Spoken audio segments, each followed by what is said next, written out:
Hello, I'm Larry, and I'll be your personal trainer throughout the course. My job is to help you understand. After each chapter, you will see me, and I will help you sort through the chapter you just finished and ask questions to see what you've learned.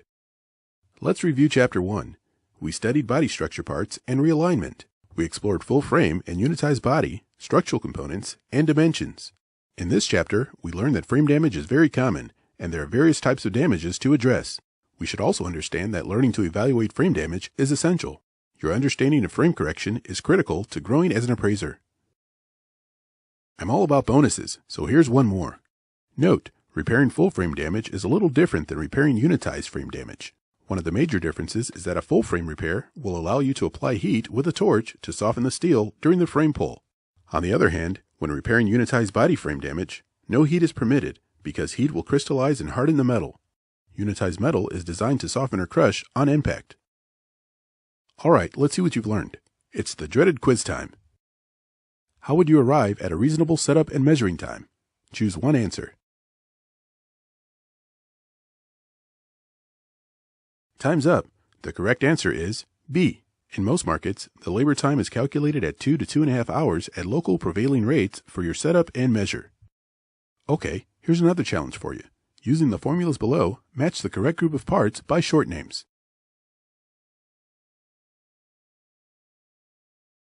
Okay, I hope you picked A. It's okay if you didn't. That's why we're here. Let's move on to the next chapter. Or if you'd like, you can go back and get a better look at frame repairs, and I'll see you in Chapter 2. Alright, let's look at Chapter 2. In Chapter 2, you were introduced to several areas and parts. We discussed parts selection. We defined the four main parts terms. We identified the difference between headlamp and headlights. And we took a brief look at suspensions and suspension parts.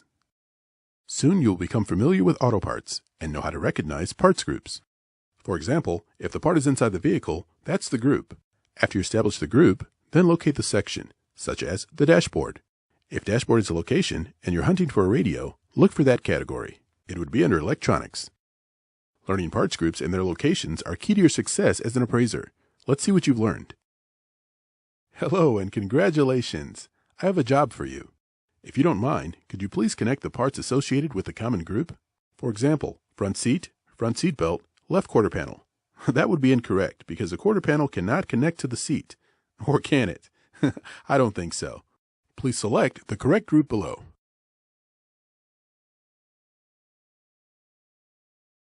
The correct answer is B. Always connect the dots. Pay close attention. Let's move on. Okay, Larry here again. Let's just quickly address one or two high points and move on. In this chapter, you should have learned that repairing a vehicle could take several directions depending on the severity of damage. We were also able to explain how repair and corrections can be approached. This led us to several illustrations and scenarios on how to simplify. Chapter 3 gave us an overview of damage severity using photos and recommendations as it relates to repair versus replace. During this exercise, you had an opportunity to use your choice and decision-making skills. Remember, there will be many instances when you will have the opportunity to repair or replace. However, think carefully, don't rush your decision, and take more time for research if needed. Remember to study the damage, confirm replacement parts, and calculate turnaround time, because these few points should keep you on track.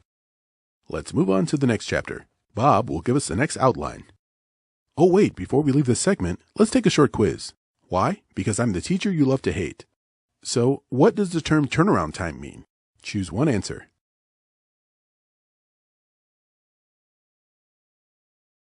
Are you ready for the answer? The correct answer, A. Good job. Alright, you're halfway there. It's that time again. Let's recap what you've learned. In Chapter 4, we learned about blending and paint variations, and we addressed various types of paint blending and color matching. This chapter also explained paint correction. We discussed why it's not good practice to blend black, red, and white colors in your initial estimate. Remember, when inspecting solids of this nature, keep in mind these colors may match, or if there's a need to blend, you will have an opportunity after the painter has confirmed the need for it. Now, just a quick note on that. On initial estimates, there's an allowance that you can add to an initial estimate if you are concerned about the paint matching. It's color tint, and yes, it's okay to allow for color tint. 0.5 in the refinish column is the average allowed. I have a quick question. What is a current match remedy by paint manufacturers on paint variations? The answer is C. Paint manufacturers added additional variation codes, and this enabled the painter to match the correct variation. The result, the correct base color to achieve the color match.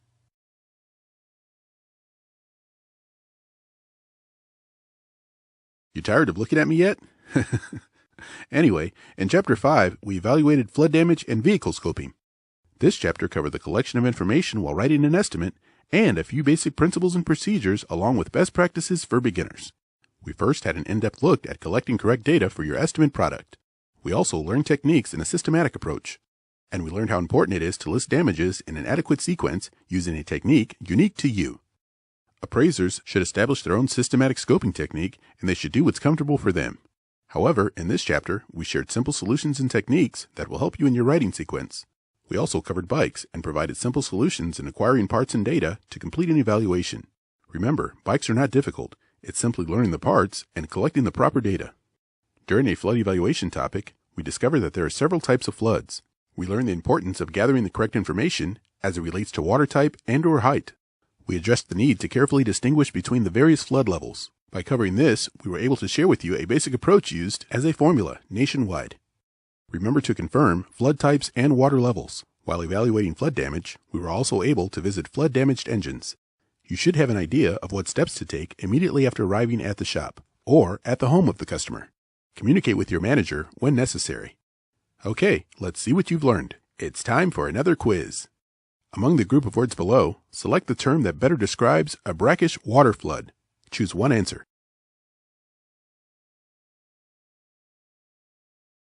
Okay, C is the correct answer.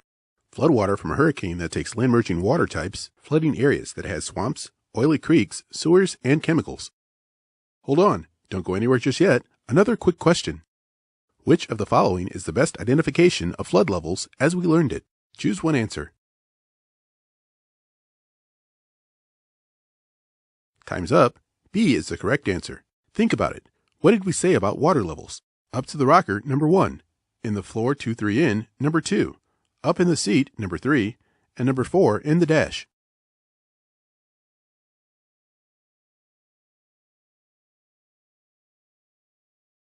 Hey, it's me, Larry. Let's recap what we've learned, or should have learned, in Chapter 6.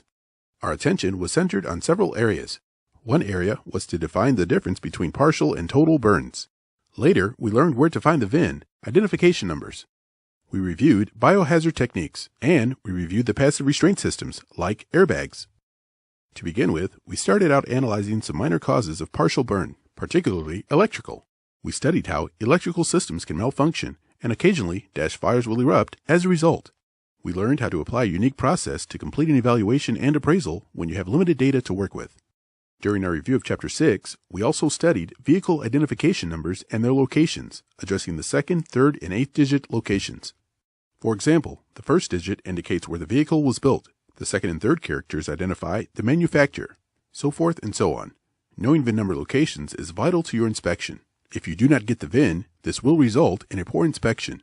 If at all possible, a number should identify the vehicle you are inspecting. Overall, this chapter should have given you a clear vision and approach you can take when faced with total burns, thefts, and biovehicles. Move on to Chapter 7. I'll meet you there.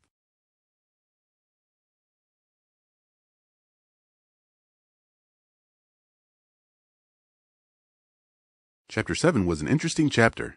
Well, at least I thought it was interesting. You had an opportunity to learn and define paintless dent repair. You reviewed PDR techniques, different types of hail damage, lighting, and its effect on hail damage. The purpose of this chapter was to familiarize you with paintless dent repair. It's important to know paintless dent repair pricing and calculations. There are many variables since hundreds of vendors have individual pricing and procedures that differ. Remember, in keeping with standards, keep your money size magnets accurate and follow your dent chart to keep consistent. Stay with your client guidelines. Let's take the second to last chapter quiz. How is hail dent size and dent count calculated? Choose all that apply. Okay, the correct answer is E, which is A and B. Remember, half dollar, quarter, nickel, and dime money magnets are used as size measurements. In the standard industry, dents are counted in increments, 1 to 5, 6 to 15, 16 to 30, and up.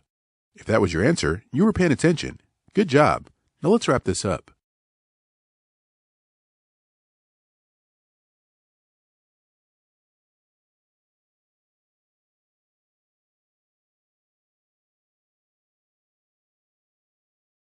Larry here. Can you believe it? You made it! You just completed the last chapter before the big exam. In this chapter, you were able to define total loss. We had an in-depth look at ACV and its terms. This chapter begins by making you aware of automobile options.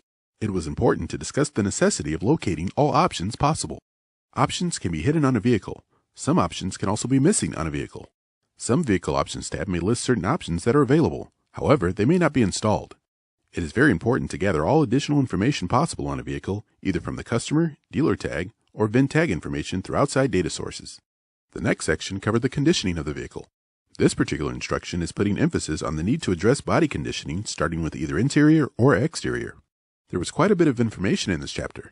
Take a close look at this final section as you will face totals early on as an appraiser. One thing I would like to bring to your attention, tires and depth gauge. Utilize your depth gauge while conditioning a vehicle.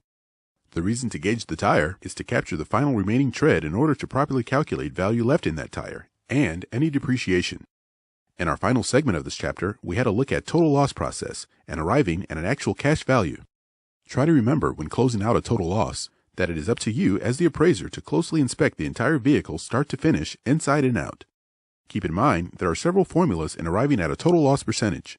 Some states have no threshold. Be vigilant and observe all state rules and regulations. Let's appreciate the moment. You just completed 8 chapters of intense training. You are now ready to test your overall understanding of this training. But just before you do, let's go over some of the key points in this training. Although they are all highly important points, there are a few key takeaways. You first need to understand the body's relationship to its parts, like a human. Familiarize yourself with how a vehicle body and parts are damaged and corrected. Understanding velocity and structural behavior after impact is also a plus. Take advantage of all your resources. Display sound judgment in repair versus replace. Pay close attention to details when closing your final product. Not to worry, my friend, you will develop a true gift in determining how damage is corrected. Continue your education in this field and it will pay off. Hey, it's been fun working with you. Good luck.